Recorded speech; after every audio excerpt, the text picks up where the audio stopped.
Grabe yung love and support na pinadama niyo sa amin. Talagang, alam niyo, nakakasuffocate yung init, pero yung cheer niyo talaga, hindi talaga nakakasuffocate. Para siyang oxygen namin, di ba? Kumbaga, nagpo-perform ka, and then nakikita namin kayo nag-cheer sa amin. Sobrang nakaka-strengthen. Thank you so much. Right, sir. Galing. Kasi na 5 p.m. pa lang, no?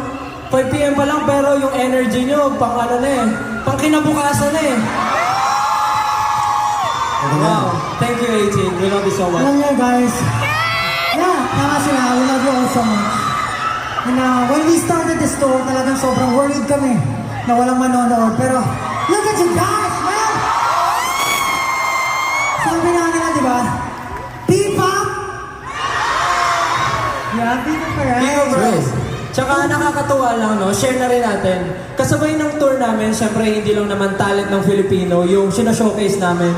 Syempre nandun na rin yung Filipino culture, Filipino food, and syempre ang Filipino heritage. Kaya maraming salamat sa mga 18 na sumunod sa amin at sinamahan kami sa aming biyahe. Love you too! I don't know if some of you guys are also time traveling kasi I see familiar faces, di ba? Yeah. Pero I can see a lot of we familiar faces. performed 2 songs already, but it feels like we're already exhausted. It's like we're in the brink of collapse. Kaya nga, we're here to send you a warning.